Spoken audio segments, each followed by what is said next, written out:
Did you know that 92% of people believe that they handle criticism well, but only 36% of their peers agree?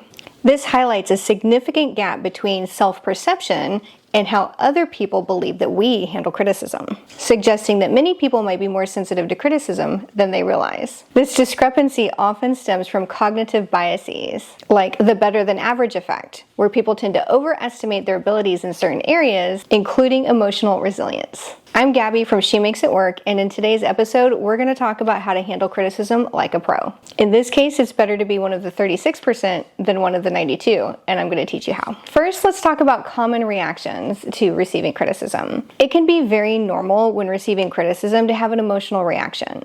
This often steers from a fear of rejection or a fear that we may not be as good at something as we think we are. A lot of self-proclaimed perfectionists often struggle the most with criticism because they believe that this criticism could be evidence that they're not as perfect as they'd like to be, and instead of embracing that with a growth mindset, they resist that in an effort to preserve their own self-perception of perfection. But as we all know, perfection is an illusion. All we can strive for is to be the best person that we can be, and that requires having a growth mindset. Having a growth mindset means you do need to be open to criticism, whether it's meant constructively or even if it's not. You still need to take it for what it's worth. First, let's discuss a few techniques for overcoming internal cognitive biases. One of my favorite techniques is reminding myself that part of having a growth mindset is challenging myself to constantly be growing. What I prefer to do, instead of seeking evidence that I'm perfect at something, is seeking evidence that I'm not, so that then I can tackle what that gap is and then validate my own internal belief that I am a learner by demonstrating that I've learned and grown from feedback. This can involve setting a different target for yourself. Instead of your target being perfection or the illusion of perfection, your target instead is constantly demonstrating growth. When you wish to demonstrate growth, what that does is it gives you the opportunity and it opens the door for you to be constantly requesting feedback and looking for ways that you can improve and grow. In this way, you can actually control a lot of the criticism that comes your way and welcome it, because it gives you an opportunity to turn something around or improve a skill where you may be lacking in that skill. The next technique is using a phrase called "I'm open to the possibility." So if you're the kind of person where you get really turned off by toxic positivity, in this case, toxic positivity would look like saying, "I love feedback, this is amazing," when that's not how you feel, because then you're just trying to gaslight yourself. Instead, what you do is you tell yourself, "I'm open to the possibility that I can learn from this. I am open to the possibility that I might have room for growth." That gives you a more positive outlook without leaning into toxic positivity. There's another mindset shift I also like to use in order to welcome constructive criticism or feedback, and that is to look at your work as a craft. So when you look at your work as a craft, what that does is it changes how you think about your work. So instead of seeing your work as an extension of yourself, when you say, "This is my craft," you create some separation from your identity. The work you're doing is something that you're doing. It is separate from who you actually are fundamentally as a person. When you see it as a craft, you're open to the idea of honing that craft and realizing that that craft requires skills. Everybody lands differently with different skills, and all skills can be practiced and grown. So you see those skills not as an innate part of you, but as something that you can learn and grow and improve on in order to then hone your craft. This has been an incredible change for me in my career personally when I started thinking about the work I was doing as a craft that other people practice, a craft that other people know things about. That made me much more receptive to hearing things about that craft from people who maybe knew more about certain areas of it or had more experience in it or saw something in me that they wanted to share with me. So thinking about the work you do as a craft that you can learn and improve on and that requires skills that you can hone and grow is incredibly helpful. And it's not even a mind trick. Like, you think of it as a mind trick, but it's not. It's really just a shift in how you think about what you're doing versus who you are, which we'll touch on a little bit later when we talk about specific techniques for handling criticism in the moment. So again, 3 of the biggest techniques that you can use are to shift into a growth and learner mindset and set that as your target. I have a growth mindset. I am a constant learner. I want to constantly be learning and growing. The second thing you can do is look at things more positively, but not with toxic positivity, but by saying, I'm open to the possibility. And the third technique is to look at your work as a craft. It is separate from your own identity, and it's something that other people also know about and know how to do, and that you can constantly be improving on. Very few people are complete masters at their craft, and so it's really helpful to realize that you're on a journey where you want to be honing that craft, and that might be a lifelong journey, and in order to get better at it, you have to be able to welcome feedback, which often comes in the form of criticism. These three techniques I just discussed are higher level mindset changes so that you as a person can be embracing learning, growth, and feedback on your professional journey. That's amazing. That takes a while, right? Like that is some fundamental inner work that you kind of have to constantly be doing. But if you set these targets for yourself and you reframe how you identify yourself, it does make you much more open to feedback and to criticism. That doesn't mean it's not hard in the moment, especially if that feedback is coming in the form of specifically criticism, where someone is telling you, you did not do this right. That can be very hard to hear, even if you have changed your fundamental beliefs about who you are and how you work to become more open. It can still be really hard to hear things as a criticism. So here's some specific things that you can do in the moment to show up well. And again, this is part of being that 36% of people who handle criticism well instead of the 92% that think they do, and apparently a lot of them don't. The very first thing you need to do when you're receiving criticism is, in the moment, do not react defensively. It can be very human and very natural to be defensive and put some walls up because you're protecting your ego. That's an ego defense mechanism to become defensive, right? Instead of doing that, pause, take a breath, and remind yourself, I am focused on growth. I'm going to hear this with a growth mindset. So do that self-talk in the moment. So again, pause, take a deep breath, and if someone looks at you like this while they're giving you the criticism, just say, I'm listening, so just give me a moment because I'm wanting to process what you're saying. That's okay. Most people will, if you say that, they recognize that you're being open to that and that you're not reacting defensively. So again, pause, take a breath, and do a little bit of a mental reset to remind yourself, I'm open to growth. I have a growth mindset. I'm interested to hear what this is. The important thing to remember about defensiveness is that defensiveness shuts down learning and listening.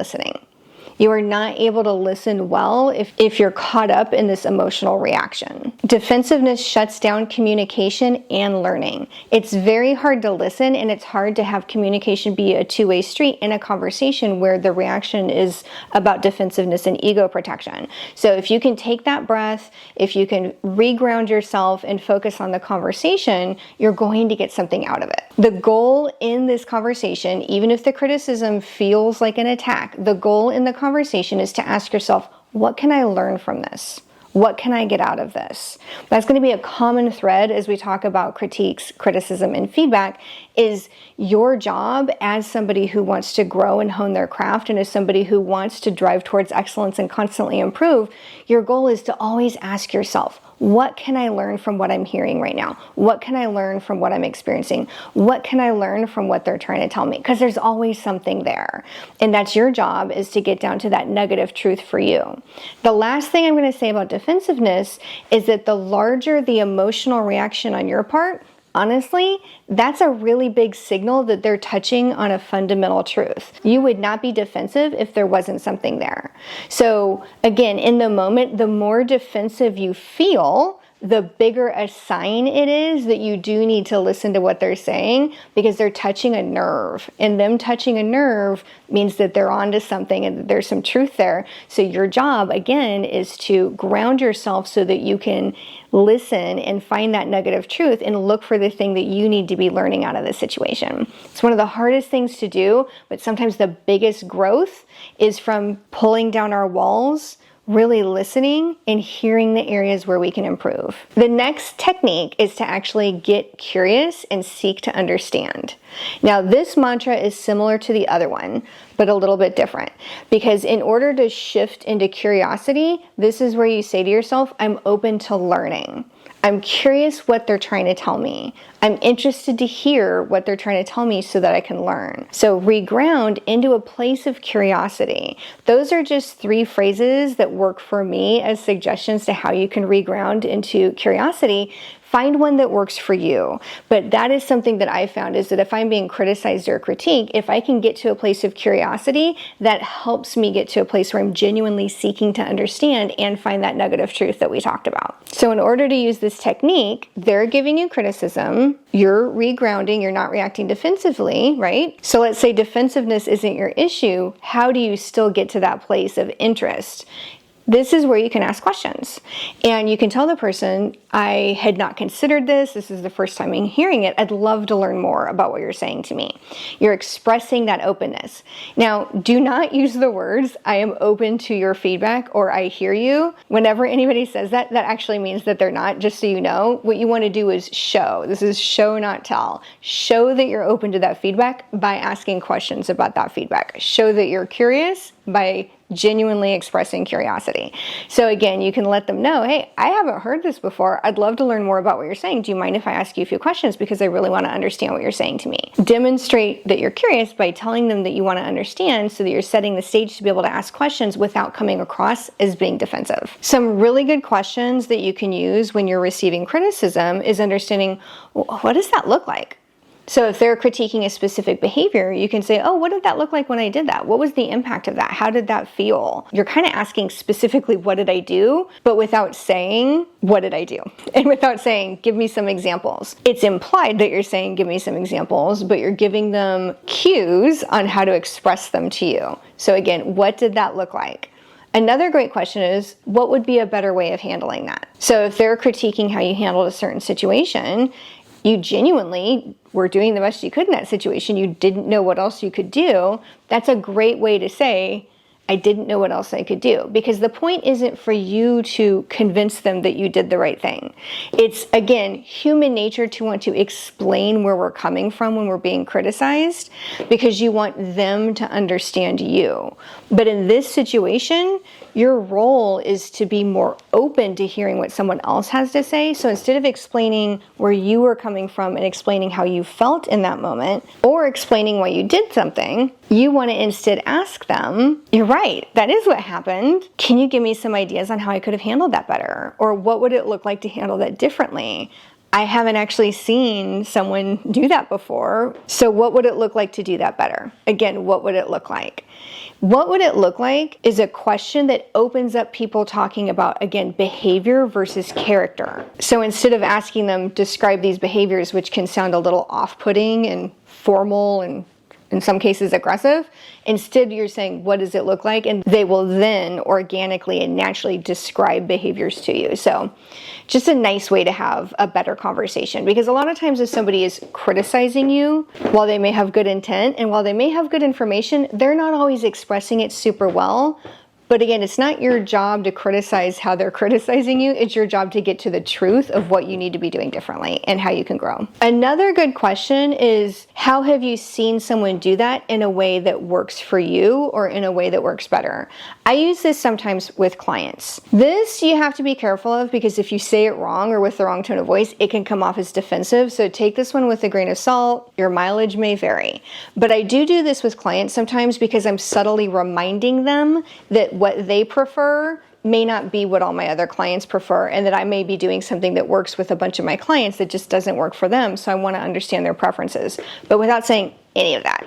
So again, a great way to express that is, how have you seen this work in a way that works with you? Or I'd love to know what works better with this executive team or with this steering committee, or the executives at your company do seem to really focus on the thing that you're talking to me about. So how have you seen that work well with them? Again, that's implying a lot of things about them having specific needs and that you are open to tailoring towards those needs without you sounding defensive. All right, the third technique for handling criticism in the moment is one you've heard before, but you may not know how to do. And this is, you cannot take it personally. Cannot. So what does it mean to not take something personally? I'm going to be transparent that I struggled earlier in my career for a very long time with don't take things personally, because I put my heart, my passion, and my soul into my work. So whenever someone told me not to take something personally, I'm like, work is very personal to me. It is part of who I am. It is literally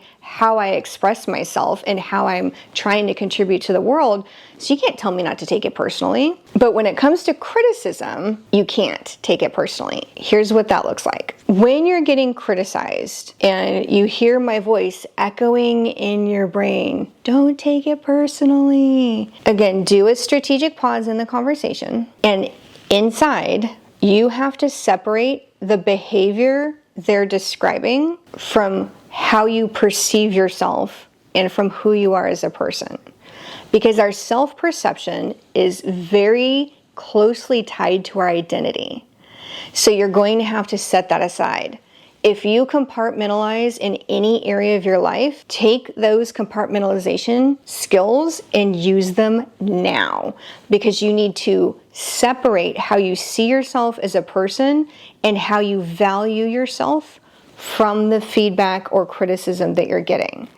And when you do that separation, what I want you to tell yourself in your head is, they're describing a behavior. I want to better understand that behavior. They're not making a value judgment about who you are as a person. And what happens when we get criticism is that is what it feels like, is it feels like a value judgment or any kind of judgment about who we are.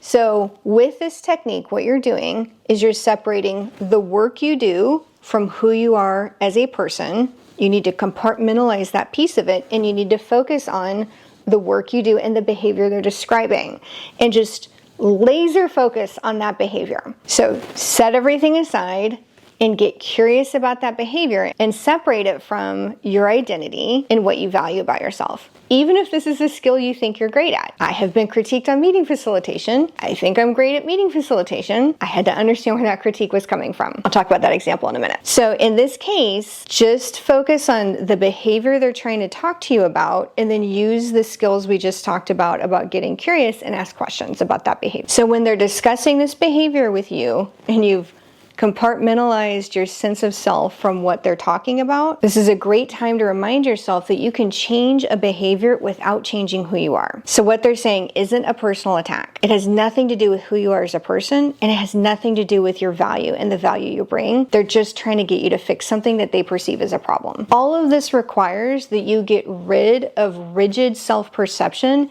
and self-limiting beliefs. Self-limiting beliefs hold us back from growth. They hold us back from positive change. People naturally resist feedback that doesn't align with how they see themselves. That's just not helpful. People resist feedback that doesn't align with how they see themselves. But you can't grow if you don't know, and you can't know if you don't listen. So you're going to have to set aside your rigid self-beliefs and your self-limiting behaviors to actively listen to what they're trying to convey. This is a good time to bring up what is probably running through the back of your head, which is that not all criticism or feedback is valid. Fair. But more of it is valid than you think. So we did a whole episode on how to handle bad feedback. I'll link it. In that episode, we talk a lot about how to identify bad feedback from harsh feedback and criticism. And we also talk about how to stop worrying about your perception of where they're coming from. Because another belief that I see people having that is part of an ego defense mechanism, even if they don't think it is they start ascribing reasons for that other person's judgment, and that shuts them down to listening. I've seen this happen quite a few times with people who are struggling with criticism or feedback that they've received from team members, their bosses, mentors, peers, or their leaders. And what they do is they're just saying that because XYZ. If you find yourself saying, they're just saying that because, stop. What you're doing is you're ascribing some sort of ill intent or misalignment to that person instead of focusing on yourself. I know that's harsh, but that is the harsh truth. That, again, is inhibiting your growth. So you're going to have to set aside perfectionism, ego defense, and the natural reaction to start telling yourself stories about why they're criticizing you. All of that is holding you back. It's holding you back from growth, it's holding you back from development, and it is holding you back from being better at what you do. It is preventing you from improving at your craft. I have a lot of respect for you. I want you to improve at your craft, which means you are going to have to handle criticism well, both in the moment and taking it as a development opportunity. So if you're hearing this and you're struggling with, I'm still caught up in that bad feedback and I do think they're out to get me and all these stories, go back and watch our video about bad feedback, because we get really in depth about, again, the emotional reaction, how to understand if the feedback is valuable. More than anything, I do want you to understand that your job is to ask yourself, what can I learn from this? And you're responsible for your learning journey. That means that you haven't lost any control over your development or over your path just because someone's criticizing you. That is really important to know. So let's talk about the example I alluded to where somebody criticized my meeting facilitation. Now, this criticism had all the hallmarks of bad feedback. This person didn't ask me if it was a good time. It wasn't. They came in very emotional, blah, blah, blah. Like, I could sit down and tell a story about they gave me this feedback because of all these reasons, blah, blah, blah. Honestly, they did not do a good job giving me this feedback or criticism. It doesn't change the fact that they were right. It was a bad meeting. Like, honestly, the meeting they were criticizing me for was genuinely a bad meeting, and I was facilitating it, so at the end of the day, I was responsible. What they wanted me to take away, however, was different from what I took away, because I'm responsible for my own learnings, and I get to own that. So we agreed it wasn't a great meeting. We disagreed on why, and it doesn't mean that there's no room for me to hone my facilitation skills, but really, it was a bigger fundamental issue in that it was a very sensitive topic in the meeting that I was trying to facilitate. Not everybody in the meeting had the foundational information they needed to discuss that sensitive topic. So they were not prepared for that meeting. My takeaway was I needed to better prepare this group of people for this meeting because it was such a difficult topic that they were kind of resisting the meeting and arguing about, the way we were trying to talk about the meeting. But all of that was just because they were uncomfortable with the conversation. So my job would have been to have the conversation at a different time or do a better job preparing them for the meeting. It wasn't about the specific techniques in the meeting, but part of facilitation is making sure your audience is prepared for the conversation, giving them foundational knowledge, giving them foundational tools and skills. So again, it was a very valid criticism that it was a really crappy meeting and that in some way I was responsible for it. But what I decided to do with that is my own decision and part of my own journey. And I'm giving you that example because I do want to highlight that the criticism is going to be valid in some way. Whether their specific example is a little off or what they're identifying as the root cause of the problem or what they think you need to be doing differently, that may not all resonate with you. So even though I'm saying to ask yourself, what can I learn from this? That doesn't mean that the learning you take away gets to be dictated to you. And that really depends on where you are in your career. When I received this criticism, I was at a point in my career where I got to say, I'm not going down a path where I care to facilitate a lot more meetings. I was actually doing this as a favor. That's not the skill I want to hone. The skill I want to hone is, as a leader, knowing if my peers are ready for a hard conversation and supporting them to get there if they're not. That was more important to me, so that was the learning I took from it. Depending on where you are in your career, you may have a different set of context and background and self-awareness and drive towards a path that may shape what you choose to do with that feedback or that criticism that you've received. It is such a good feeling to know that you can own what you do with that criticism. Let that sink in for a second. You get to own what you do with it. It doesn't have to affect you emotionally in order for you to learn something from it. The solution someone's giving you may not be the right solution for you, but fundamentally, there's something to what they're saying. Another thing I noticed earlier in my career was that I would get criticisms that I didn't think were accurate. And earlier in my career, I was very caught up in that. This isn't right. That's not accurate. But what really turned this around for me and what took me from being a technical resource to being on a leadership track was shifting away from worrying about whether their criticism was right or wrong. Because what I asked myself was, what can I do differently so they see me in a different way? That was hugely powerful, because maybe the behaviors they were nitpicking, again, maybe they weren't right about it. And maybe I was right that they didn't see the 99% of the time that I did something totally different. But key into that for a second.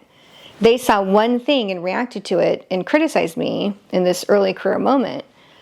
And in my head, I'm like, well, that's not fair. I did this thing 99 times and they just don't know. Listen to yourself in that moment. They didn't know. And think about what I'm saying. Do you see where I'm going with this?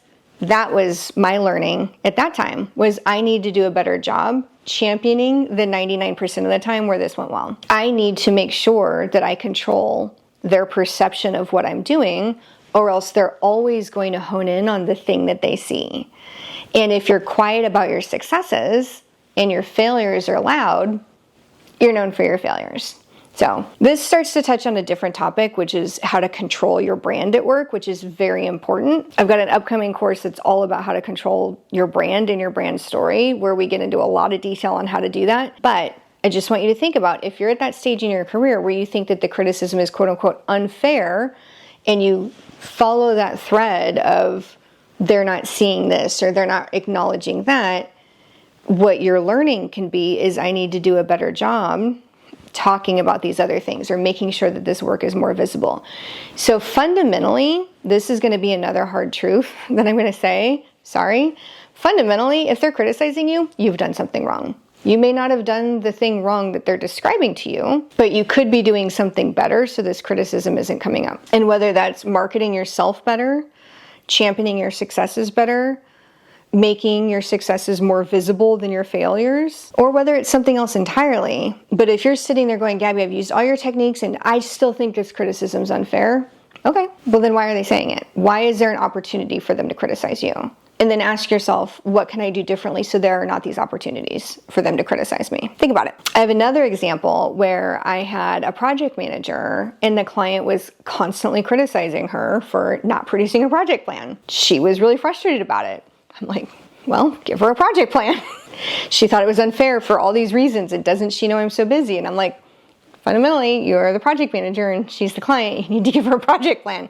From the outside, it's really simple. It's very clear. But when you're in the weeds and you have all these reasons and excuses for things, it can be very unclear. So if you're using the techniques I just described and you're still a little bit stuck in this, I would challenge you to find a trusted third party, your mentor or somebody, not just your friends who's going to rile you up. You know, I say that all the time. But find an objective third party and ask them, and usually they'll tell you the thing you're missing, because we all have blind spots. So if you are really struggling with criticism, you do want to learn from it. You can't get past some of your biases that are preventing you from hearing the nugget of truth in the criticism, then bring in someone who's objective and just be like, this is what they're saying, this is what I'm thinking, what am I missing? And this is another, I'm open to the possibility. I'm open to the possibility that I'm missing something. I'm open to the possibility that I could be doing something differently that would work better. That is a great way to get yourself on a very successful track at work, is to constantly be asking yourself, what is it that I can be doing better? Criticism does not feel like an attack if you want to know what you can be doing better. And I know people say feedback's a gift and everyone's like, you know, I think it's overused.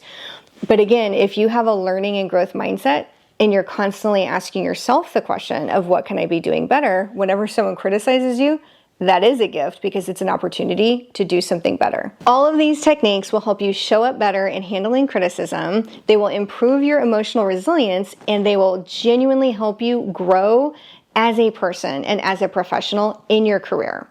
One last thing that I want to highlight is that if you are genuinely open to criticism and you have that learner mindset, leaders around you will want to invest in you. This is amazing. When I flipped that switch earlier in my career to shifting to what can I be doing better and had that mindset, ever since then, every leader above me has wanted to support my career and support my development. And when I got to a point where I was a leader who could start lifting people up as well, that is also what I look for. I'm not going to invest extra time in the employees who resist change and resist feedback and are defensive and handle criticism like an attack. I'll help them, I'll give them the feedback, but the people who get my extra time are the people who show that they want to learn and grow and change. Frankly, a powerful tip in your career is knowing that the more that you demonstrate openness to learning and the more that you demonstrate growth through learning, the more your leaders will want to invest in your development and support your career, whether that's through their own mentorship and coaching, or it might look like them signing you up for internal leadership or external leadership development training. They're more likely to help pay for a coach. So there are a lot of resources that companies bring to bear to support the growth of leaders and future leaders. Your ability to tap into that is completely contingent on you demonstrating that you can learn and grow. And this goes back to owning and telling your own story. It is incredible at work for you to tell stories of something that you've learned or that you took feedback and grew that skill and improved it. You tell those stories and the leaders that work with you tell those stories. This will absolutely be a springboard to launch your development and the support you get at work for your career. This was a fun topic. I hope you enjoyed it, and I would love to hear about your experiences with criticism, whether it's giving criticism, which we can talk more about how to do that well, or whether it's receiving criticism. I'd love to hear your stories in the comments. And if you haven't already watched it, go watch our video on bad feedback where we get very, very in-depth on how to interpret feedback constructively. Thanks so much. I'll see you in the next one.